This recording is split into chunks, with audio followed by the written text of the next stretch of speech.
భూమి SP సూర్యకి warning ఇచ్చి వెళ్ళిపోగానే ఎస్పీ సూర్య కోపంగా గగన్ దగ్గరికి వచ్చి గగన్ జుట్టును పట్టుకొని, ఏంట్రా నీ భార్య నిన్ను చూపించను అని పర్మిషన్ ఇవ్వకుంటే అచ్చం నీలాగే మాట్లాడుతుంది. నిన్ను వదిలిపెట్టాలంట, లేదంటే నేనే నాశనం అయిపోతానంట. ఏంట్రా దానికంత ధైర్యం? ఎవరిని చూసుకున్న ధైర్యం? వాళ్ళ నాన్నగారిని చూసుకున్న ధైర్యం అయితే నువ్వు చస్తే మొదట ఆనందపడేది ఆయనే అంటూ మళ్ళీ గగన్ని కొట్టి అక్కడి నుండి వెళ్ళిపోతాడు సూర్య. మరోవైపు అపూర్వ గోరెంటాకుకి స్వీట్స్ అందిస్తూ ఉంటుంది. ఎందుకమ్మి ఇవన్నీ అని అడుగుతుండగా, ఎందుకంటే ఆ చెర్రీ గారిని నక్షత్ర పైకి పంపించిందంట, చంపేసిందంట అనగానే గోరెంటాకు షాక్ అయి మీరాకి చెప్పడానికి వెళ్ళబోతుండగా, నీకు నిజం చెప్పాను చూడు, నాది బుద్ధి తక్కువ. ఇప్పుడు నక్షత్ర వస్తుంది, చెర్రీ కనిపించట్లేదని చెప్తుంది. కొన్ని రోజులు ఏడ్చాక వాడి దినకర్మలు చెయ్యొచ్చు, కానీ ఇప్పుడు నువ్వు నిజం బయట పెట్టకు అని గోరెంటాకుకి అపూర్వ వార్నింగ్ ఇస్తూ ఉండగా సూర్య నుండి ఫోన్ వస్తుంది అపూర్వకి. నేను కొన్ని ఫొటోస్ పెట్టాను, మీరు చూడలేదని చూడమని చెప్పడానికి ఫోన్ చేశాను అని సూర్య అంటూ ఉండగా అవి చూసి షాక్ అయి మిమ్మల్ని ఒకసారి కలవాలి సార్ అని అంటుంది అపూర్వ. ఏంటి, ఎందుకు రమ్మన్నారు అని సూర్య అపూర్వని అడుగుతూ ఉండగా, ఏం లేదు, గగన్ని మీరు అరెస్ట్ చేశారా, అదంతా నిజమేనా అంటూ ఉండగా, నిజంగానే, అబద్ధం చెప్పాల్సిన అవసరం నాకు లేదు అని అంటూ ఉంటాడు సూర్య. ఇప్పుడు ఏం చేయాలి అనుకుంటున్నారు అని అంటూ ఉండగా, ఒక కేసు తర్వాత ఒక కేసు, ఖచ్చితంగా వాణ్ణి జీవితంలో జైలు నుండి బయటికి రానివ్వను అని అంటూ ఉంటాడు సూర్య. అసలు వాడు మీకు ఎలా దొరికాడు అంటుండగా, వాడికి హెల్పింగ్ నేచర్ ఎక్కువ కదా, అందుకనే దారిన పోయే ఒక అమ్మాయిని కాపాడబోతూ నాకు అడ్డంగా దొరికిపోయాడు అని సూర్య అంటుంటాడు. మీకు చెప్పే అంతటి దాన్ని కాదు, కానీ మీరు సూర్యాన్ని లైఫ్ లాంగ్ జైల్లో ఉంచడం సాధ్యమవుతుందంటారా? ఏదో అమాయకుడో, వీధి రౌడీయో, ఆకు రౌడీయో అయితే మీరన్న ఫామ్లా ప్రూవ్ అవుతుంది, కానీ డబ్బు, పరపతి, ఇన్ఫ్లుయెన్స్ ఉంది గగన్ దగ్గర. భూమికి అంతకు మించి తెలివుంది. చాలామంది నేరాలు చేసి కూడా బయట తిరుగుతూ ఉంటారు. అటువంటిది గగన్ బయటికి రాలేడా? ఇటువన్నీ మీరు చూస్తూనే ఉంటాను. అందుకే వాడిని ఎన్కౌంటర్ చేసేసారనుకోర్రి, మీ అన్నయ్యని చంపిన కేపీని చంపడానికి మీకు ఎవరు అడ్డుగా ఉండరు అని సూర్యాన్ని రెచ్చగొడుతూ ఉంటుంది అపూర్వ. దాంతో రెచ్చిపోయి గగన్ చంపడానికి బయలుదేరుతాడు సూర్య. స్టేషన్ ముందు కారాపై గన్ లోడ్ చేసి లోపలికి వెళ్తాడు సూర్య. గగన్ తలకి గన్ గురిపెట్టి, అసలు నిన్ను జీవితాంతం జైలు నుండి బయటికి రానివ్వద్దు అనుకున్నాను.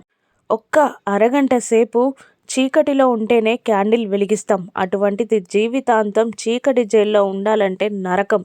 నా ప్లాన్ అసలు అదే, కానీ నువ్వు బ్రతికుండడం కొందరికి ఇష్టం లేదు, అది మంచిది కాదని వాళ్ళు అభిప్రాయపడుతున్నారు, అందుకే నిన్ను చంపాలి అనుకుంటున్నాను అని అంటూ ఉంటాడు సూర్య. ఇక గగన్ వెటకారంగా నవ్వుతూ, నువ్వు కొట్టిన దెబ్బలకి నేను చచ్చేలా ఉన్నాను, నీరసించిపోయాను, ఇప్పటికైనా నా సంకెళ్ళు తీసి నాతో తలబడు, నీతో పోరాడలేక పోరాటంలో చచ్చిపోయానన్న తృప్తి అయినా నాకు మిగులుతుంది, కొట్టి కొట్టి చంపేశానన్న తృప్తి నీకు మిగులుతుంది అని అంటూ ఉంటాడు గగన్. కానీ సూర్య, లేదు, నేను తీయను, నువ్వు పిరికి పందా అనుకున్నా పర్లేదు, నన్ను అవమానించినా పర్లేదు, కాసేపట్లో చచ్చిపోయే నీ ముందు నాకు మర్యాద ఎందుకు, ఎలాగో చంపేస్తున్నాను కదా అంటూ తాగుతున్న సిగరెట్ని గగన్ చేతిపైన వాత పెడతాడు సూర్య. అమ్మా అని గట్టిగా అరుస్తాడు గగన్. నీ ఆత్మ వచ్చి నన్నేం ఎగితాలు చెయ్యదు కదా అంటూ షూట్ చేయడానికి గగన్ తలకి గన్ గురిపెట్టి, ఇది నీ లాస్ట్ మినిట్, ఇక నీకు ఇష్టమైన వాళ్ళని తలుచుకో అని సూర్య అంటూ ఉండగా ముందుగా శారద, ఆ తర్వాత పూరి గుర్తొస్తారు. శివాకి పూరికి పెళ్లి చేస్తానని మాటిచ్చిన విషయం గుర్తొస్తుంది గగన్కి. ట్రిగ్గర్ నొక్కబోతున్న లాస్ట్ సెకండ్లో డిఐజీ నుండి ఫోన్ వస్తుంది సూర్యకి. సార్ అని కాల్ లిఫ్ట్ చేసి సూర్య మాట్లాడుతుండగా, గగన్ని అరెస్ట్ చేసావా అనగానే చా అని అనుకొని అరెస్ట్ చేశాను సార్. రోడ్లో ఒక అమ్మాయిని కిడ్నాప్ చేస్తూ రెడ్ హ్యాండెడ్గా దొరికాడు అని అంటూ ఉంటాడు సూర్య. ఇప్పుడు నీ కస్టడీలోనే ఉన్నాడా అంటూ ఉండగా, నా కస్టడీలోనే ఉన్నాడు సార్ అని చెప్తాడు సూర్య. సేఫే కదా అని అడుగుతుండగా, హా అంటాడు కోపంగా. అతని సేఫ్టీ నీ బాధ్యత.